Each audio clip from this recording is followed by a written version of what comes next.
O pastor esquerdista René Kivitz disse o seguinte: eu olho esta carta de Paulo a Filemão e a vejo como insuficiente para mim. Vou repetir. A igreja contemporânea precisa olhar para a Bíblia como um livro insuficiente. Um livro que precisa ser relido, ressignificado, para que os princípios de vida que este livro encerra e que essa revelação encerra, que estes princípios de vida saltem destas páginas, promovendo libertação e justiça. Ele concluiu dizendo que nós precisamos nos atualizar a Bíblia.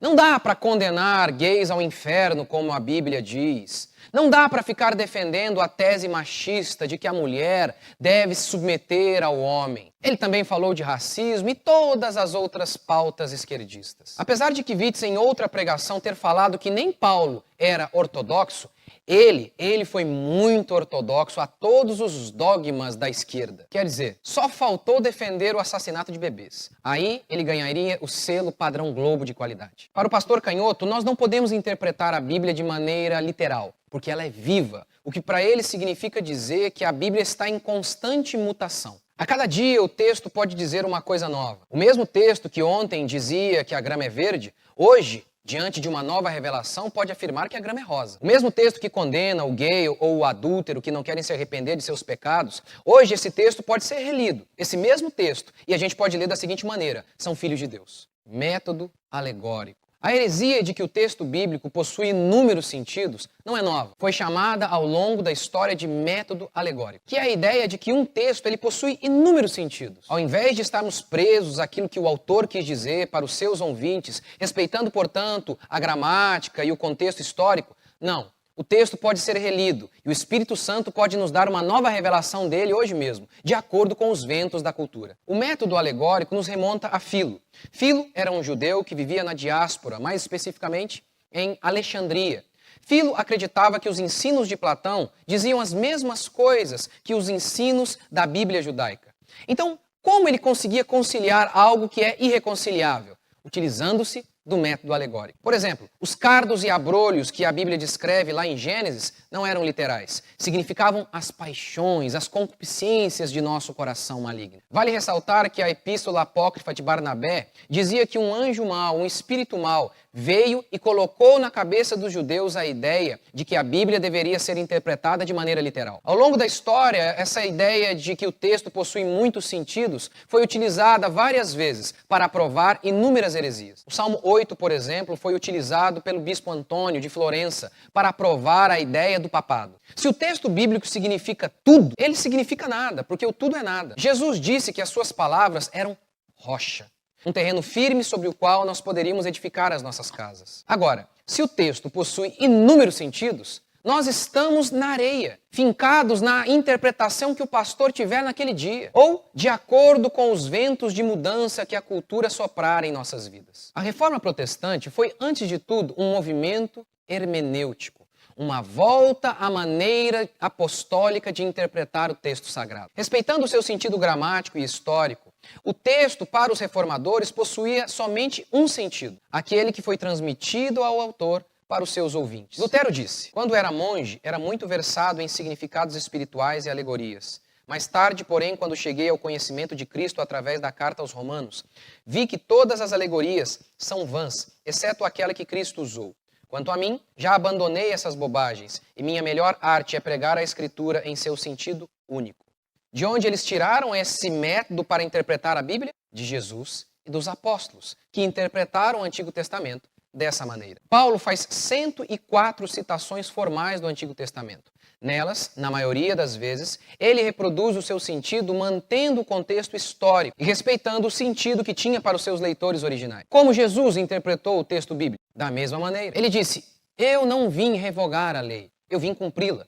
Ao falar sobre Jonas, por exemplo, ele cita Jonas de maneira literal. Jonas ficou 3 dias dentro do peixe, assim como ele ficou 3 dias no centro da terra. E todas as profecias, as quase 300 profecias sobre o Messias, todas elas tinham um sentido literal. Onde Jesus nasceria, onde Jesus viveria, como morreria. Tudo isso foi profetizado e cumprido de maneira cabal, final, completa e literal. Do contrário, nós não teríamos certeza alguma de que Jesus era o Messias. Mas qual a consequência dessa abordagem alegórica? Qual a consequência dessa abordagem que olha para o texto e atualiza o texto? Vê no texto um novo significado de acordo com a cultura. A consequência é a mesma da igreja na Europa.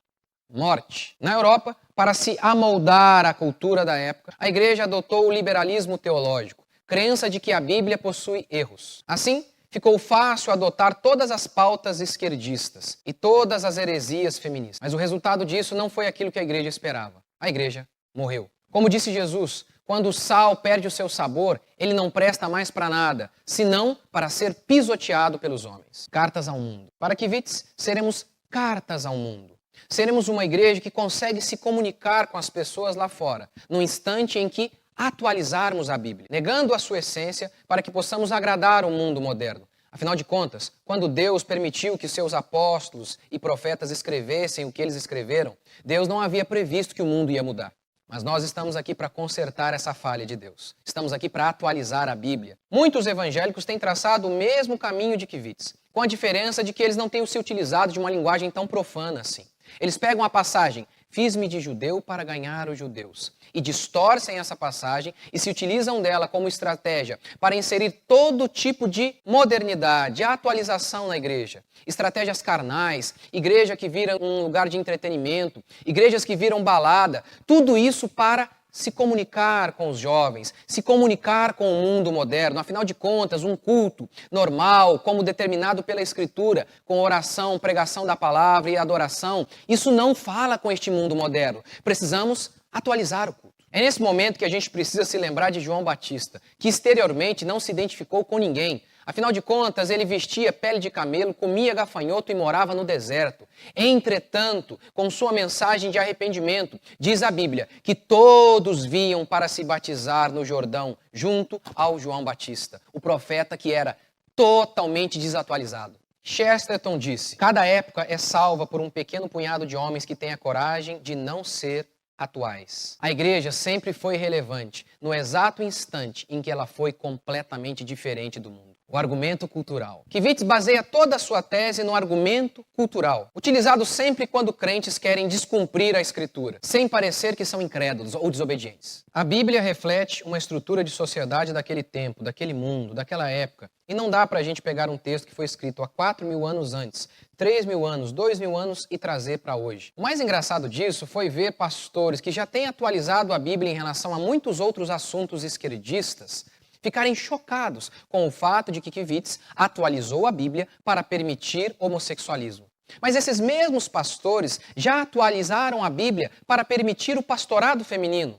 Esses mesmos pastores já atualizaram a Bíblia para defender a ideia de que as mulheres podem sim abandonar o seu lar, negligenciar a missão de mãe e ter poucos filhos. Quando dizemos que a Bíblia declara de maneira explícita: não permito que a mulher ensine nem exerça autoridade de homem, eles retrucam como? Atualizando a Bíblia. Ei, isso foi para o Antigo Testamento, isso foi para a época apostólica, isso foi uma questão cultural da época, não vale mais para nós hoje. Quando falamos sobre a ordem divina de ter muitos filhos, eles retrucam, não, isso foi para os judeus, não vale mais para nós. Vocês têm atualizado a Bíblia todos os dias, mas ficaram furiosos com o parente de vocês que apenas atualizou a Bíblia de uma maneira diferente? E vocês, líderes cristãos, que muitas vezes, mesmo tendo uma religião, vocês disseram: eu não prego religião, eu prego Jesus. Com essa fala, o objetivo era desenvolver uma teologia flexível, sem dogmas, não presas a leis, mas pautada no amor. Tendo como carro-chefe a proibição de dizer que é proibido.